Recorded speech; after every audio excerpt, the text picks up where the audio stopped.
So hello everyone and welcome to this afternoon's performance and book presentation in the course of our KlangBildung 24 festival.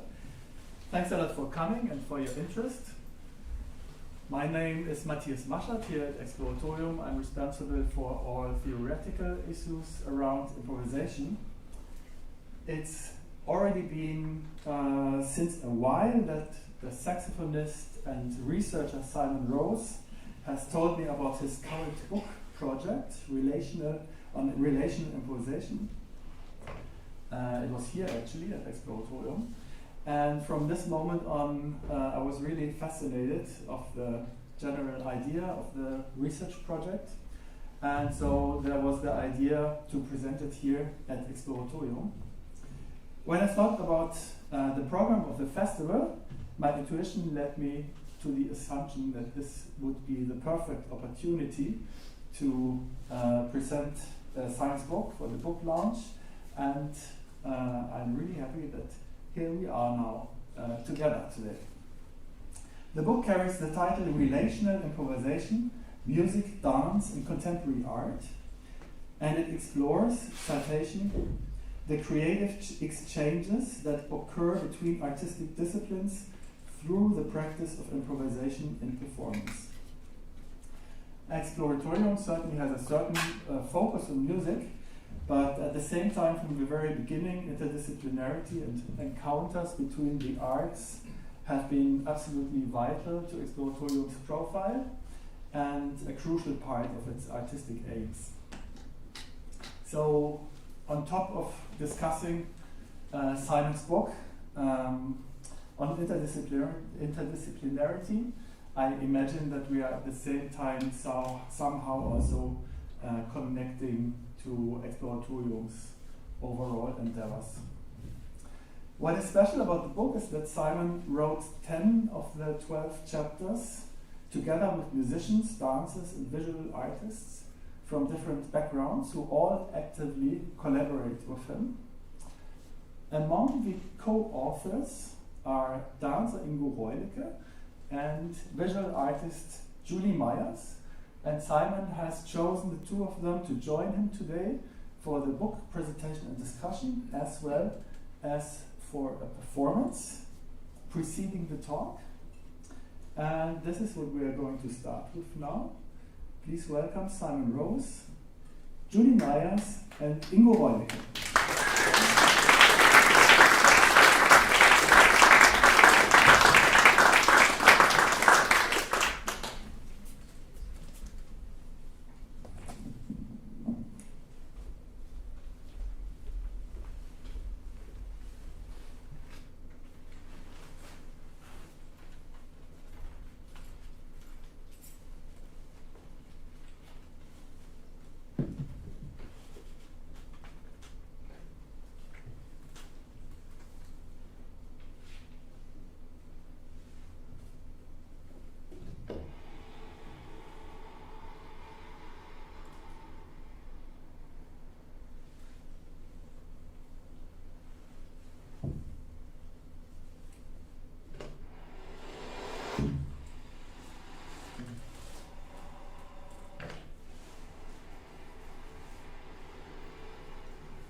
right, so welcome back and welcome to the podium, Simon Rose, Julie Myers, and Ingo Reulecke. Thanks a lot for the performance. I would just like to say a few things about you in advance before we start. Simon Rose is an improviser and at the same time a researcher in improvisation. We got to know when we were both founding members of the Berlin Improvisation Research Group. I think it was back in 2011. Simon's research interest is in creative processes, interdisciplinarity, and improvisation. He gained his PhD in 2012 with a thesis called Improvisation, Music and Learning, and Interpretive Phenomenological Analysis. His first book came out in 2017 entitled The Lived Experience of Improvisation in Music, Learning and Life. This is partly based on the PhD, but also two further research projects have been put into the book together. It's this one here. We also have it in our library, by the way. We have a library with theory on improvisation, which can be used if you are interested. And now the second book came out, just published recently in the summer of this year. You can buy it here even. Relational Improvisation, Music, Dance and Contemporary Art. And this is what we are going to talk about today. Julie Myers has studied fine arts and she also holds an MA in image synthesis and computer animation. She's had a great number of exhibitions and commissions. There are several publications and catalogs documenting her work. She's a senior lecturer in fine art at Kingston University in London.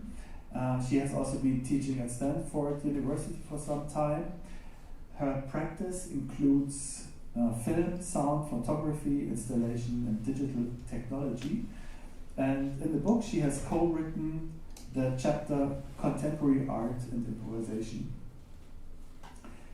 Ingo Reulecke has firstly been trained in dance. He then studied choreography at the Ernst Busch Academy of Dramatic Art here in Berlin. He also gained several prizes for his choreographies. Since 2005, he has been a professor in choreography at the Berlin Inter-University Center for Dance, the HZT, and he was its director between 2006 and 2012. 3 years ago, together with Heike Gessler, Ingo has published the performance-led research project Radikale Echtzeit, Tanz, Musik, Sprache als Momentkomposition. And he also had published an article together with Simon already in 2020 called Improvisation in Dance and Music, and the chapter that he has contributed to the book now together with Simon is The Shared Space of Improvisation in Dance and Music. So great that you are all here today and that we can talk about your project. Simon, for a start, could you talk about the development of the book, how you came to the idea, and about the central idea behind it? Yes, I can. Thank you, Mathias. I was suspected so. Because I have a copy. I don't read it all from you. Well, I'm going to read it. I'm going to read some bits. So there's a warning. I'm going to read some bits, but I won't do that thing of just reading too much. Hopefully, you'll let me know. Maybe. You sort of cover. I was going to talk about the background and.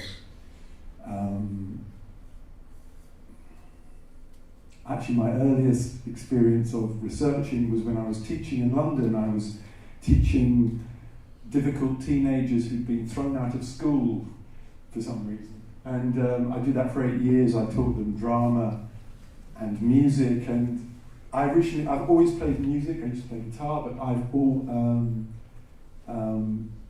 I actually trained in drama at Dartington College of Arts in Devon, in England, and worked in theatre and education and political theatre back in the late 70s, early 80s. And we'll come to that perhaps later in the slides. And I've got interest. I'm interested in improvisation as an important human capability, and that stemmed from the experience of teaching in schools. Since then, I've also been involved in research projects to do with improvisation and law through SARC, which is in Northern Ireland, and also improvisation and in motion, which is with a project in University of Arts Graz as well. So I'm interested in the potential or the capability of improvisation, broadly construed. But most of my research began in education.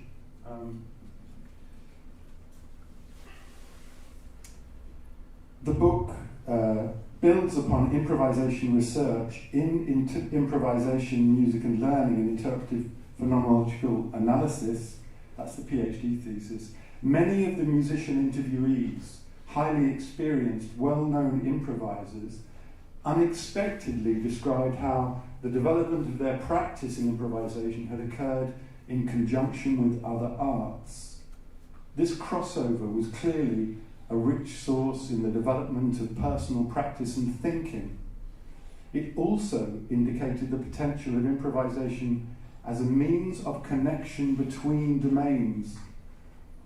The significance of this interdisciplinarity fed into thinking about improvisation's adaptable, creative nature, and subsequently the lived experience of improvisation in music, learning and life, the first book, included the consideration of improvisation more broadly in other areas across arts, teaching, as well as sport, law, healthcare, film, parenting, and more. As a musician informed by this research, I became increasingly involved in collaborative performance work with artists from different disciplines. I don't know if you know George Lewis, but he's a sort of significant figure in the improvisation research. And he describes how music is just one domain of the improvisative experience. You know, and as you start to find out how vast that experience is, how many levels it has, you don't want to privilege music over all the others, which ends up making a limitation on it. But how do we write usefully about something so broad and diverse as improvisation between different art forms? How can the great variety of practices and ideas found within disciplines that are then shared between disciplines through practice be usefully and coherently represented in written form? These questions are addressed here by focusing on the particularity of experience of transdisciplinary improvisation and finding new ways that stay close to the experience from which it may be possible to think more broadly. I'm nearly finished.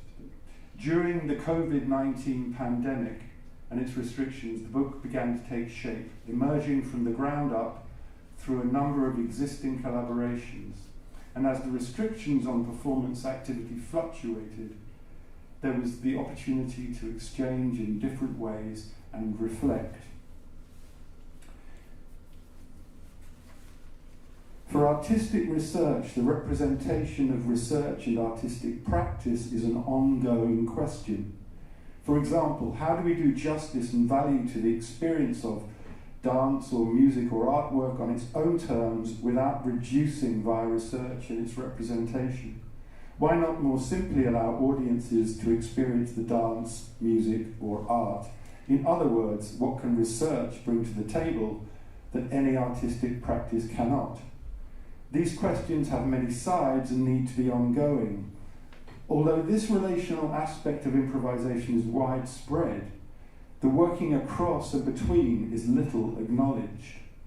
The vibrant artistic practice formed through engagement with multiple disciplines, cultures, and media through improvisation, though familiar, is not even named.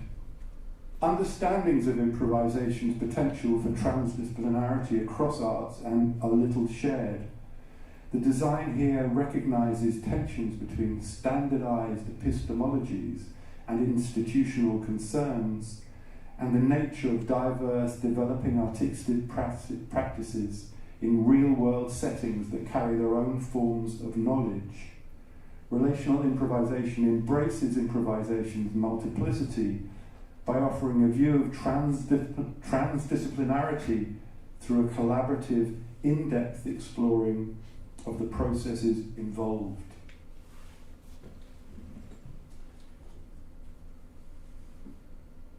Yeah. What's next? Maybe you could put it in your own words. I mean, these are your own words. Those are my own words. I mean, the title of the book is Relational Improvisation. What is the advantage of looking at the relational aspect in improvisation? I mean, isn't relating to each other, relating to the situation exactly what improvisation is all about? So, what is the what do you gain through using not only the word improvisation but relational improvisation? Thank you. I would say the right title took a long time to arrive at, but when it arrived, I felt secure in that.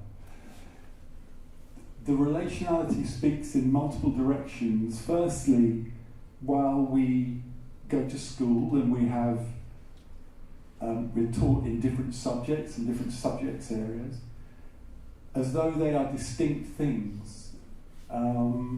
That's not really how the world works.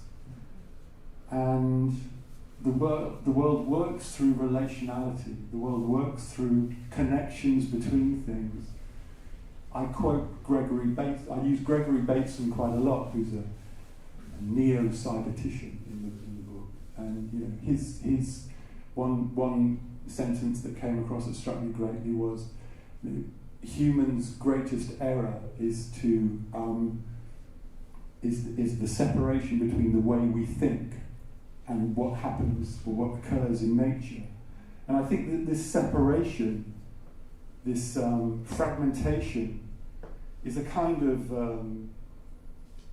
subtext of education that doesn't get voiced much. And if you look at the writing of Rancière, for example, he even goes so far as to say that disciplines are, their sole concern is the maintenance of their territory. So when we go to institutions, we very find out, I mean, if you've ever had to deal with an institution, you'll know how in the universities, you might, I've engaged with one university in particular that will be nameless, and I'm aware that there's parallel activity going on in different departments, but they just don't communicate with each other. Because, for pragmatic reasons to do with maintenance of funding and so on, Rancière goes on elsewhere to actually discuss disciplines as war machines. That that it's I wouldn't go as far as that, but it's something we discuss in the chapter with Nicola Hain called Uncovering Collaboration. But so there's that kind of separation, and I think that improvisation can be an opportunity for relationality. So, for example, when I was teaching, and I began a research project which was actually looking at the uses of video recording in lessons with these extremely challenging young people. It was an outcome of that first research project, that improvisation. I said, well, what's the through line here? Why is this so successful? And it was then that only then that I identified that improvisation was the binding thing. It was something that was happening in the drama class, it was happening in the music classes, it was happening. I was reflecting this with this very unstable cohort of students who could be sometimes violent and challenging, and you don't know who's going to walk through the door. I was necessarily, as a teacher, improvising or resorting to, I wasn't fixing on the plan because that wouldn't have worked. So there's that kind of relationality, and the relationality that developed in that particular model was such that the space between subjects became softened and became less important as the identities in the room became more significant. In other words, I was using the material from the young people in drama lessons. I was using their interest in music through processes of improvisation, both in teaching and the activity. If you then think of it in that way, then it becomes a political move as well. So we're talking about identities and the inclusion of identities, and also the nature of knowledge. So one thing that I feel strongly about is that I'm happy with is the inclusion of a great variety of different identities in the collaborative chapters, which go through the chapters later. Yes, but maybe we can take this as an opportunity to go to the first chapter, which is co-written, about contemporary art and improvisation. Could you go into this connection between contemporary art and improvisation that you have been working on, that you have been outlining, Julie? Okay. I think as a visual artist, much of what I do, and many visual artists do when they work, is improvising the process. But rarely, never, do I like to improvise with the end product. So the thing is made and exhibited, or the film is edited and shown. So when I started to look at, and also the word improvisation is not really one I would use before. I would use risk, unknown, working in the moment, in real time, all these things that inform my practice, and chance as well. But I hadn't really used the word improvisation in visual arts. So I thought it was really fascinating for that reason to see how the process of making and looking at material and like using a lens, which is about using light. So there's the light through the lens and there's the material on the table, and how I would be able to make my process of exploration live.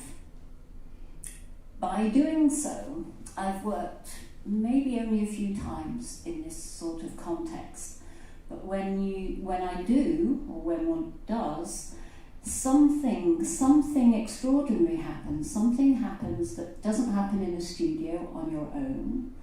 Doesn't happen when you're making a participatory project where you're improvising because lots of people are doing lots of different things and you're trying to contain it. There's something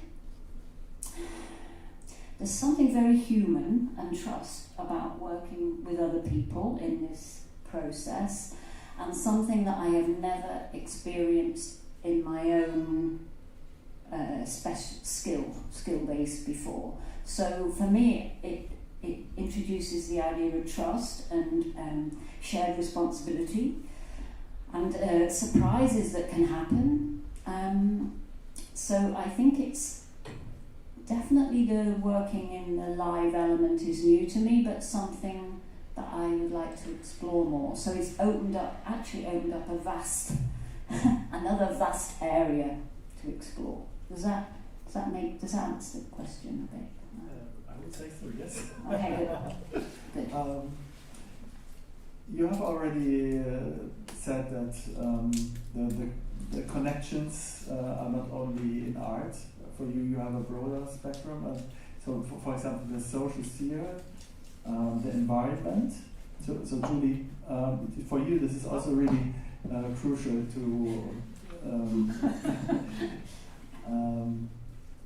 include the environment. Could you maybe talk about this way how you relate to people in place?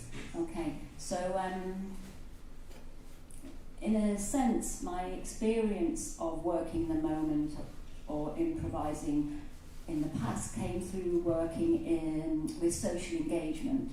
So I'm commissioned to go to a place, find the thingy that both interests me and the people, and reflect and respond to that place and people. So that doesn't limit you to a particular medium. You really have to use everything that you can and be as inclusive as you can and listen, really listen to what people are saying or doing. And that makes a similar connection. I think this idea of listening is something I've tried to do here. So this idea of social engagement, for me it's very important that art practice does not exist solely in a gallery. It's important it exists in a place with people. And what I find is it's a two-way exchange. So you give something and you get something. So you're sort of informing life experience, not just art practice. And this notion of listening and exchange is something that I've benefited from here in this collaboration a great deal. And I think you could easily see how I tried to make it very simple, and I tried to look at things like embodiment and physical, because not to use technology, just to use a lens and my hands. And you could quite easily see how a workshop or kids, or this is I think quite easy to be shared and enjoyed by people that aren't practicing artists. So this idea of listening is something I've learned from Ingo and Simon, actually. You said there's a two-way exchange, and this also leads me to the notion of double resonance that you have been promoting already in the introduction, more or less, but it's also important in the chapter that you wrote together, Ingo and Simon. Ingo, can you explain a bit what's in the chapter that you have co-written? And maybe we can also talk about double resonance in the during that. Yeah, okay. First, I'd like to introduce Carlos Bustamante. He was also very much involved in this book project, Radikale Echtzeit, and he's tonight here or this afternoon. Cool. So it was quite special, this collaboration with Simon, since I never worked before with a musician like we did together. So it was a little bit like a mixture out of a training situation, a practice we shared together, and plenty of talks we had. And for me it wasn't at all clear where this would lead to. So there was no goal. Usually I'm working I used to work quite goal-oriented, doing projects where I'm supposed to learn steps and then redo them on stage or in improvisations. Usually I'm meeting somebody and then we have a performance together. And in this sense we spent really lots of time, months together in a studio, and we played, we talked, we exchanged, and then we started also to practice together in a physical sense. So we explored some material I suggested in terms of exercises for the body, what I'm doing or what I'm teaching, and Simon was curious to do this together with me, and then we, out of this practice, we did improvisations, and then we exchanged about what changed in the improvisation because maybe of this specific practice, and then we started to write about our experiences and exchanged again about these experiences. And like in Julie's case, it was also a lot about listening, and listening very careful, and there was a very sensitive, fine-tuned process I enjoy it very much, and like I said, I never experienced this before. So thank you, That's interesting to hear, since you work with improvisers quite a lot, actually. Yeah, but like I mentioned, usually we meet and we do a performance. We did also performances, but this wasn't so important in this time, and was more important than the gatherings and the way we worked together, or we related together, what was really special, and not compared with what I used to do before. Yeah, so the aspect of sharing and of discovery and learning was really important also. Simon, would you like to comment on the double resonance idea? Can I read a bit? Yes, sure. It's a book presentation, so actually it's quite common to read from the books then also.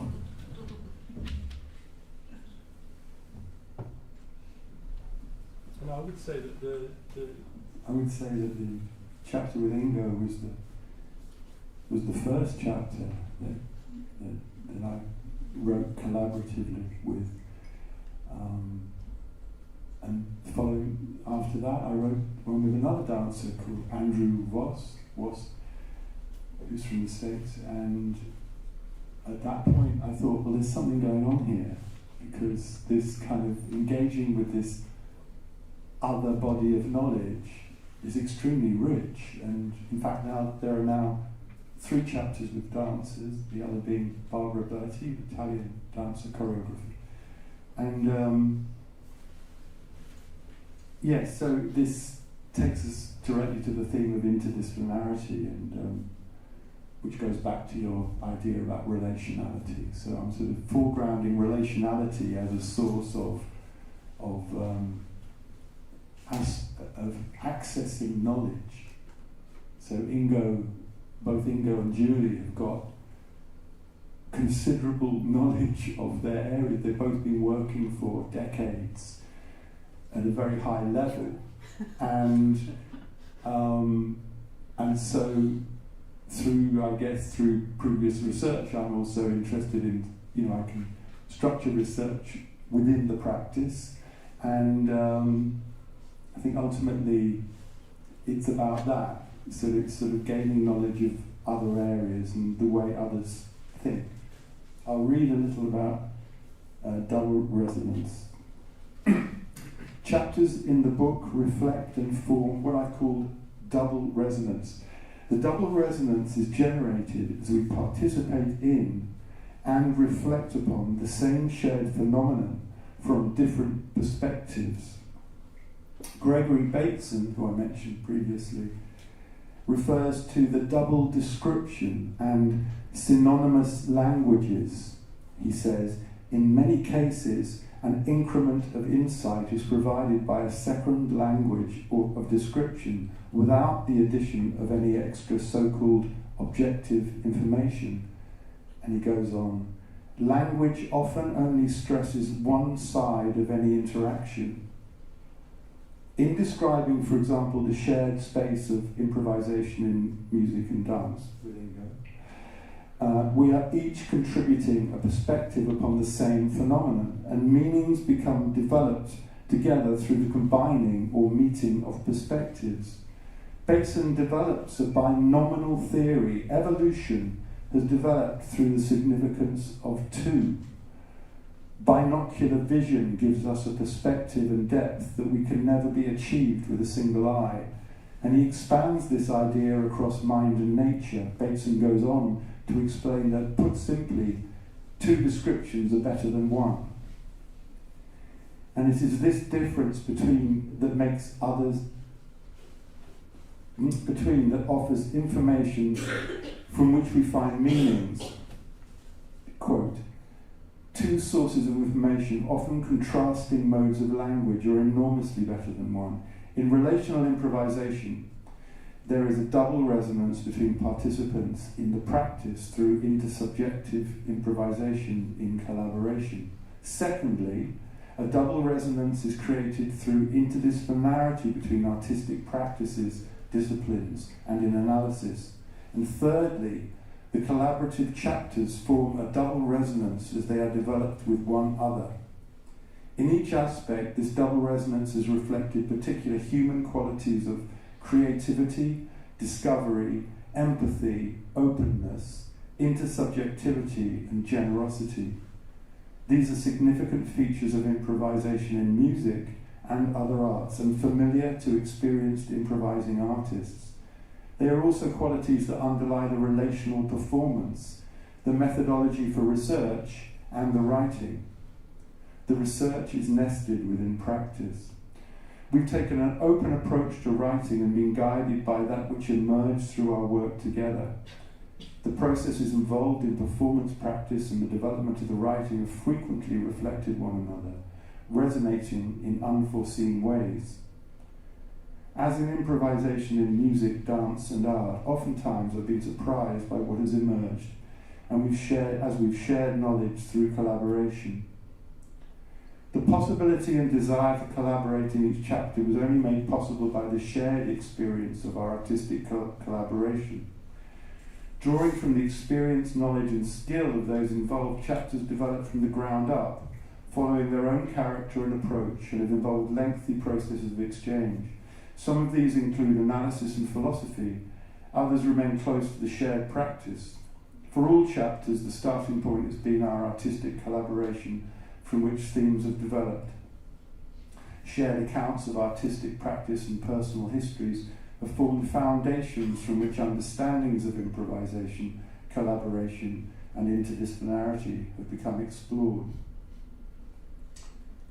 Yeah. 2 days ago, in the talk that we had then, there was a question from the audience, and she was wondering what is happening in a performance that people get the idea that everything is fitting together. And I remember that right now in the performance, Ingo, you were talking to yourself in a way. And you also posed the question, wie passt das alles zusammen? So I'm wondering if you could talk about the performance. What do you actively do yourself, Julie, to relate to Simon playing and moving, to Ingo moving and talking? Okay. I thought of, I don't have a lot of experience improvising. So I remembered when I'd first seen Simon play, I remember thinking, how is he breathing? And so I took the word breath and tried to think about that. And then the times I've often seen Ingo perform, I just feel like saying, his body is not the same as mine. Like, how does his body fit? How does the skin fit around it? So the body, yeah? So I thought, okay, we've got breath and we've got body, skin. And then I thought, and what should I bring here for a response to be made to? And at this moment in my garden, my nice neighbour, Suzanne, has given me seeds to plant for next year. So what I'm doing is gathering seeds. It's the time of year. So I had breath, skin and seed as kind of words that were just playing there somewhere. Not organised, but just playing. And then I tried to think of an embodied practice, so a physical practice, so nothing to go through a laptop, nothing to transform itself. Everything has to be seen, just a simple lens and a live feed to a projector. So there the technical aspect is quite simple. And then I just explored tried to explore those words with material. Kind of as I would with anything, I'd explore the material.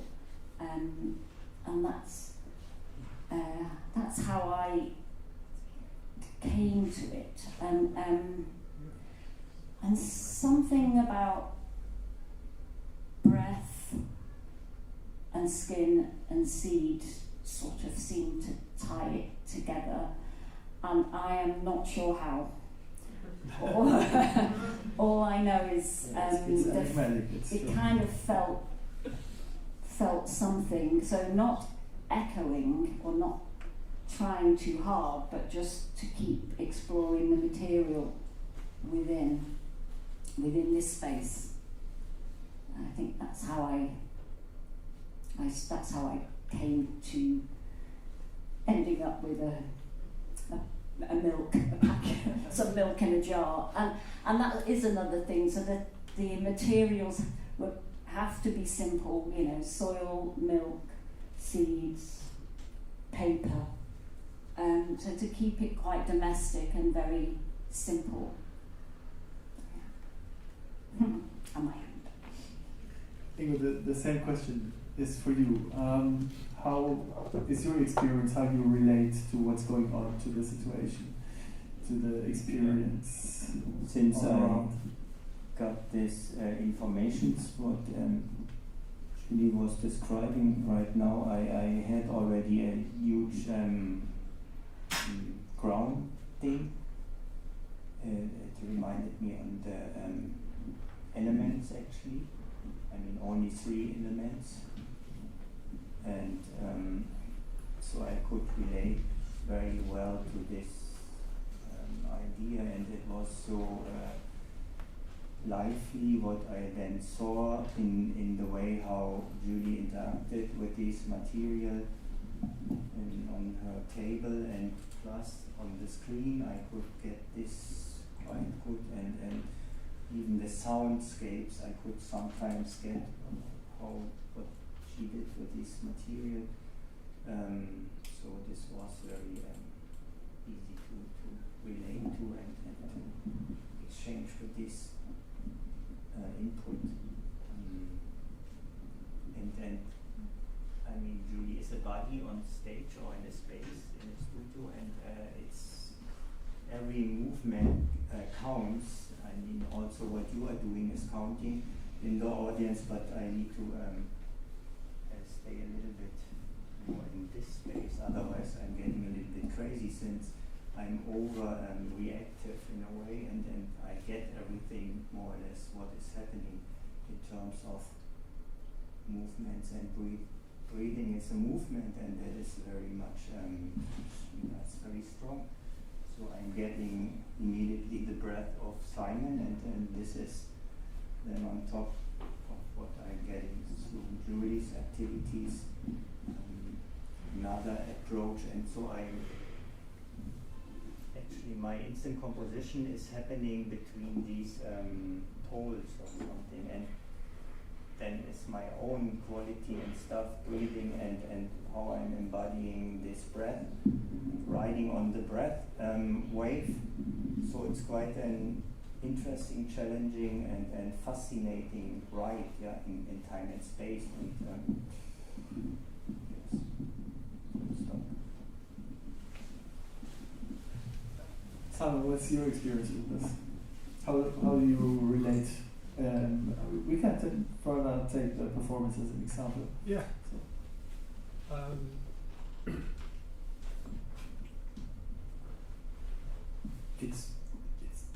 It's very intuitive. Ingo and I have worked quite a lot together, so there's some familiarity.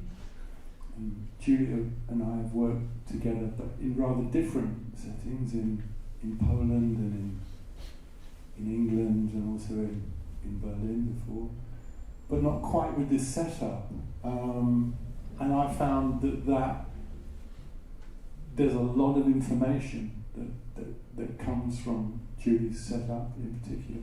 And then the question is, for me, again, it's relational. I mean, how do I situate what I think I'm doing in relation to that?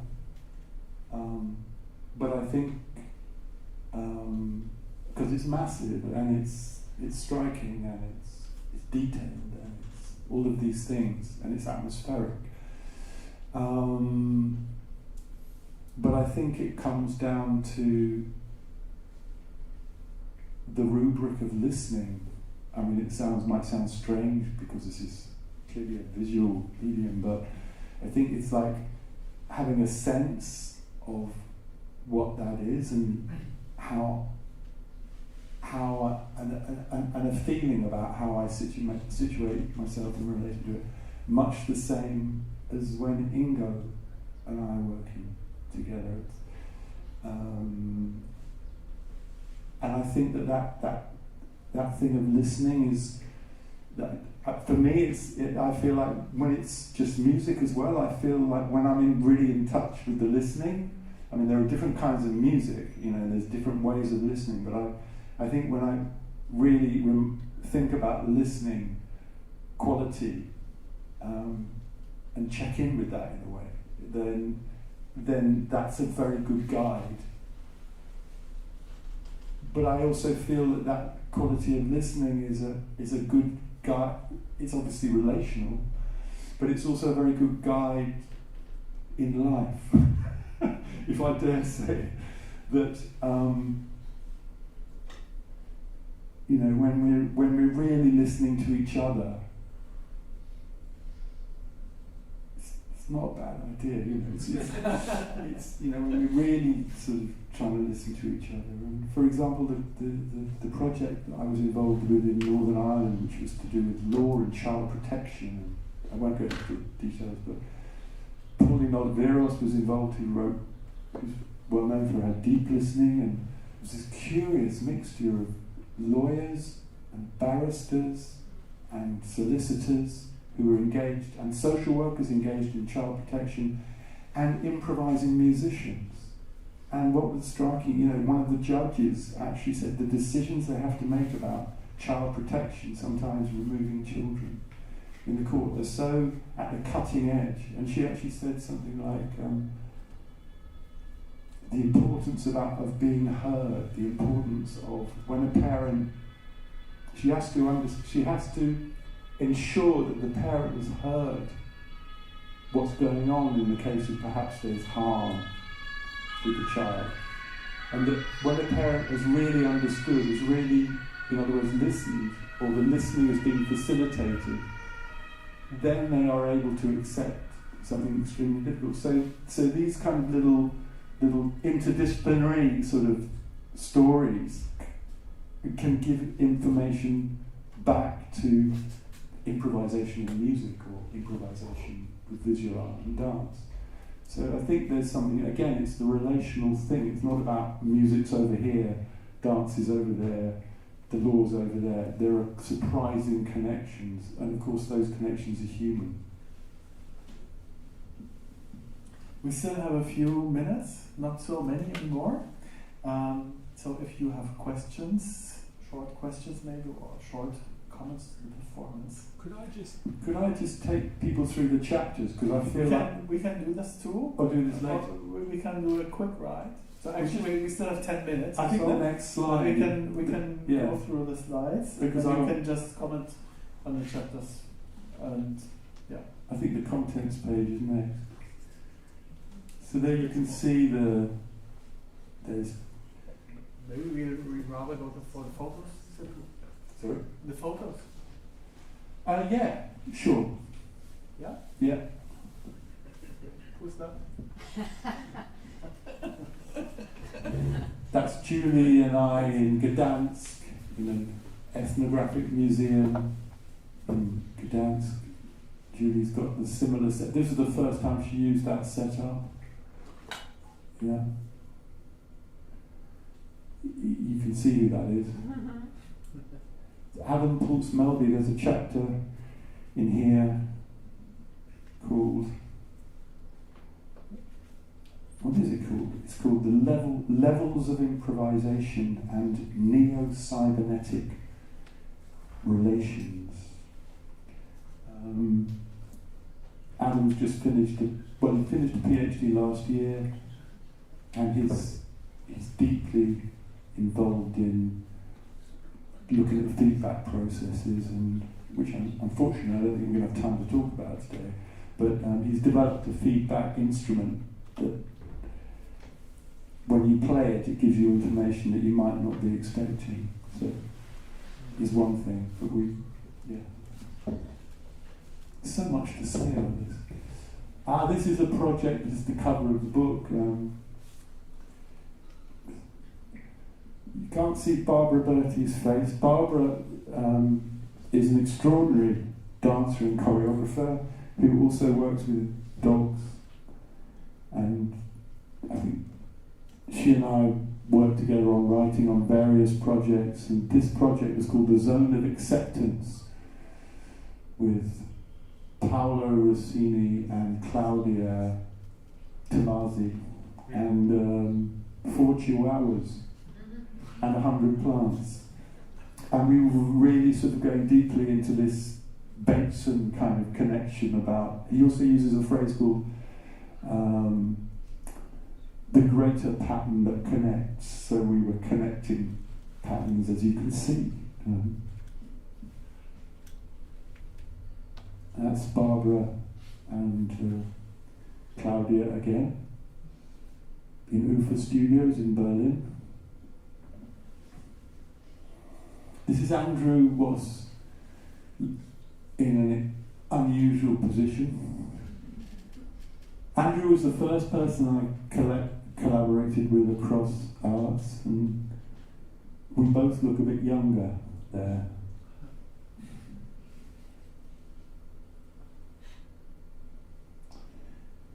This is with Eugene Sung playing Gaiagium, who I met in Zolliso.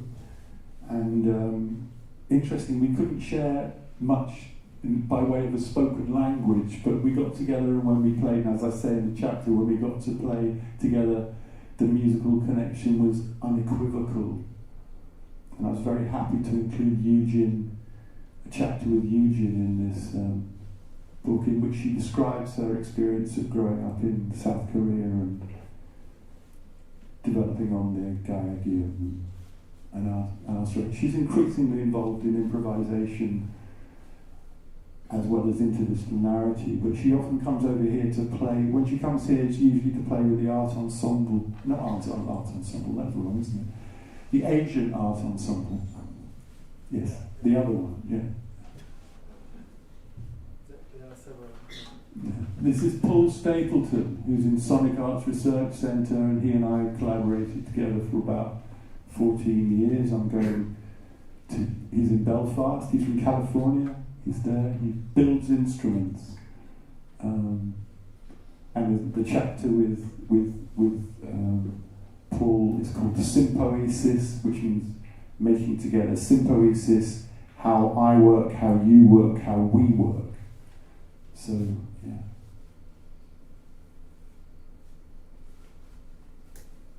This is Crichton Bayer, who's playing a daxophone, which was invented in the 80s by Hans Reichel. You can just about see the tongue coming out to the right, to his right of the wooden box, which you can bow or you can strike, and there's a series of other tongues on the floor, and you can change the shape and it changes the sound. He also uses a lot of electronics. And the chapter we wrote together during the pandemic was to do with musical improvisation and identity. The idea being that in improvisation there is no composer. There's no outside force telling you what to do, or director and so on. And the music is formed in part through the development of our own identities. So that's the story we tell there. This is Lena Zinowski with Emilia Gordoa, and I was very happy to include a chapter about light, and there are 3 people in the light chapter who work with light in very different ways. When I spoke to Pauline Oliveros, and she talked about the San Francisco Tape Center in the 1960s, she said the first improvisations we did with electronic instruments always happened with light. And again, there's this relationality, and it's something over years actually I've been also interested in how the way a room is lit can change the experience of performance. So again, we're making connections. Emma Sheikh Sorneh, she's in the chapter about light as well. She's a lighting designer. And Viola Yip, who builds instruments, but also which don't differentiate between light and sound. So she'll use sensors and triggers and things that might send off a sound, but they'll equally employ light. And she's done that in a variety of ways.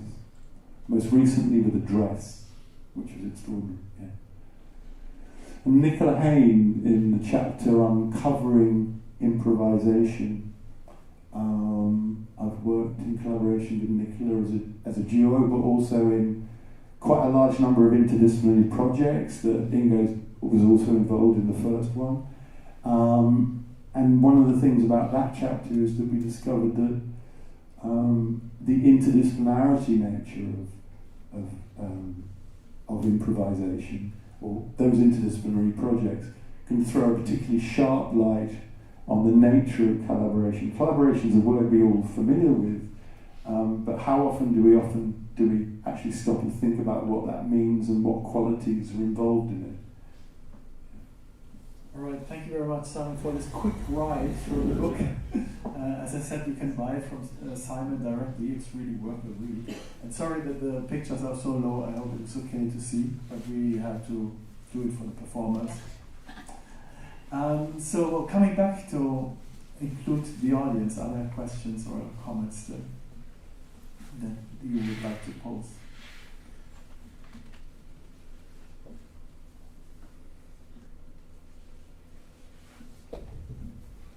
Yes, Karl?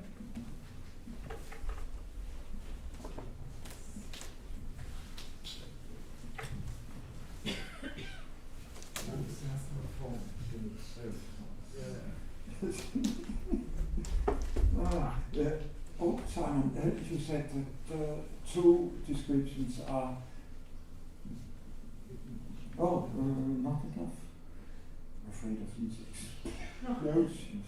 Two descriptions are better than one. But I think it's easy to lose ourselves into details of what we are doing, and all artists have their individualities. But I wonder whether there's some more generalized epistemological and artistic framework to comment on. For instance, you see, it's a very classic thing for improvisers to work with dancers, etc. But could one do something more general? A handbook about how dancers think, how lighting people think.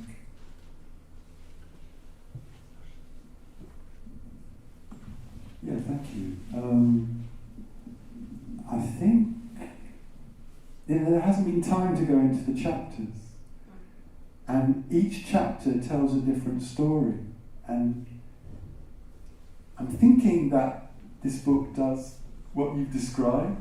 So in terms of more general theory, so for example, in the light chapter, there are 3 people who work with light in very different ways, and each of them have got something different to say about improvisation.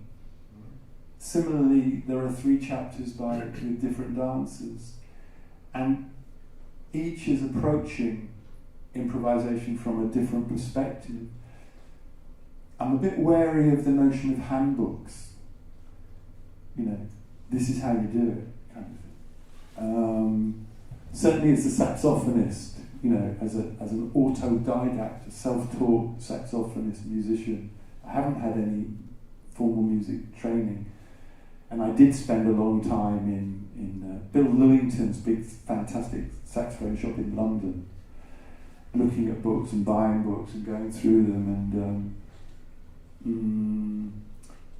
But there's something else which was, I think in terms of improvisation, there's something about doing it with other people and thinking of it as an ongoing process. So hopefully, I use the phrase non-linear. I describe this book as non-linear. I haven't arrived at a grand narrative of relational improvisation, but each chapter carries a different story. And so in the introduction, I talk about the greater pattern that connects, but I invite the reader to read each chapter in the order of their own choosing, and not just that, but to develop their own perspectival pattern. So I think that this is part of improvisation. We're not seeking a definition, or I'm not, but I think I'm seeking knowledge, or I'm enjoying the search for knowledge through working with different people in a variety of settings. As George Lewis uses this nice phrase, which is the infinite combinations in improvisation. And I think there's something there's some wisdom in that, allowing for the infinite combinations rather than seeking a fixed result. So that's my epistemological perspective, if you like.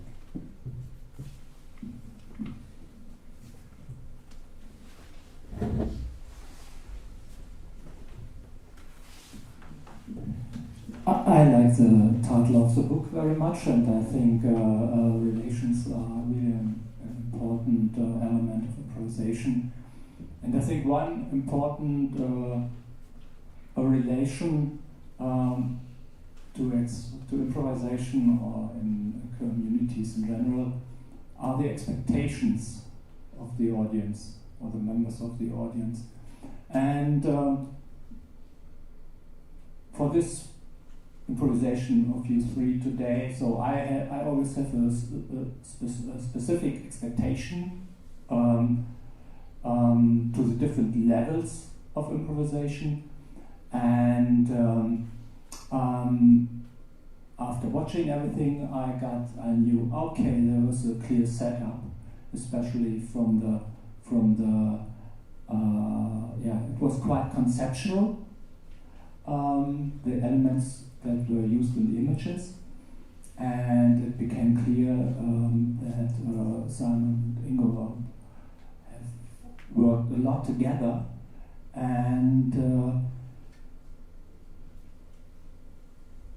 I thought, oh, there could be more interaction between the images, the sounds, and the movements on one hand, but on the other hand, I thought, oh, I like the way it was, and it terminated in one when I had a little talk to Matthias' wife.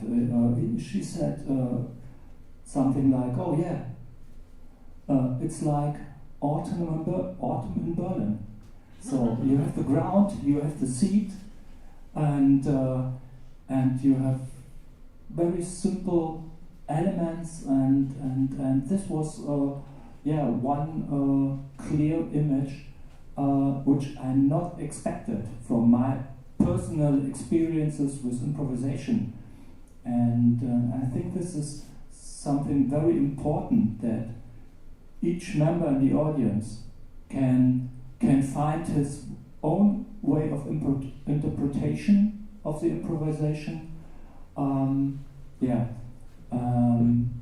And in each society, it's more and more like that people try to focus on a general interpretation of the things we are living in, and this is, and improvisation is something else. It allows people to be free to interpret, to have an experience about what is happening in such a wonderful room. Yeah, thank you.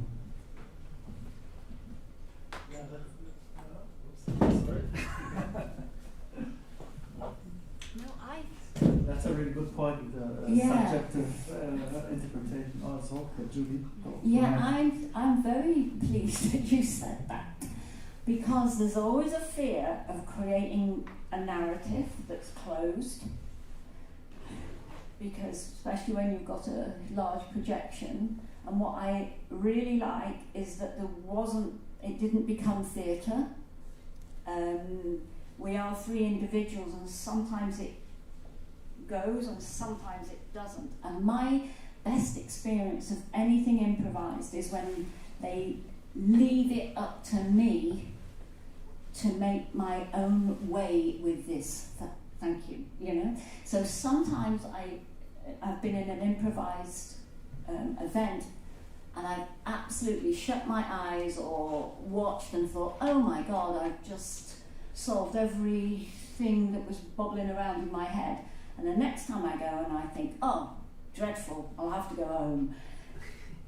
So you, as an audience to improvisation, you bring yourself to it, and then what you put in it makes the connection. So I'm really, really happy that you said that, because actually such a large projection could have tipped it in a different way. Huh? So thank you so much.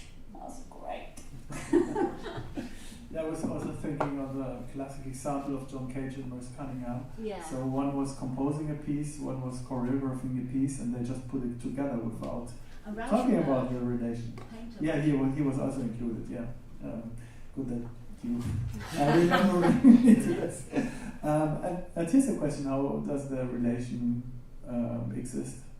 What do the individuals contribute to actively relate to each other, or in how far are the relations also simply made by the subjective view of the audience, and of course also the performance? Thank you very much, Simon Rose, for presenting the book to us, together with Julie Myers and Ingo Reulecke. Thank you a lot for the performance. It was really great. And thanks for coming and for your interest.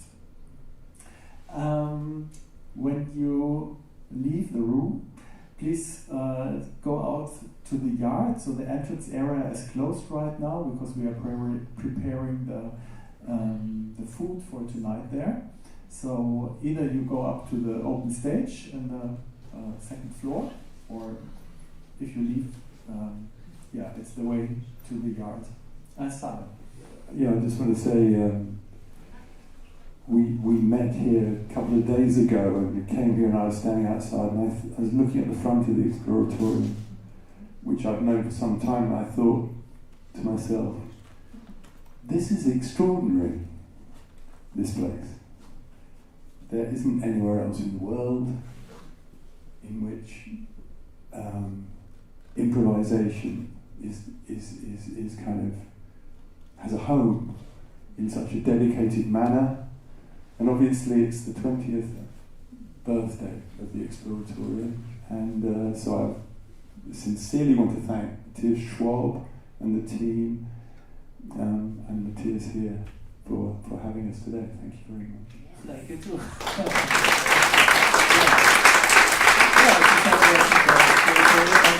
Especially for improvisation and all the people who contribute to it. So, yeah.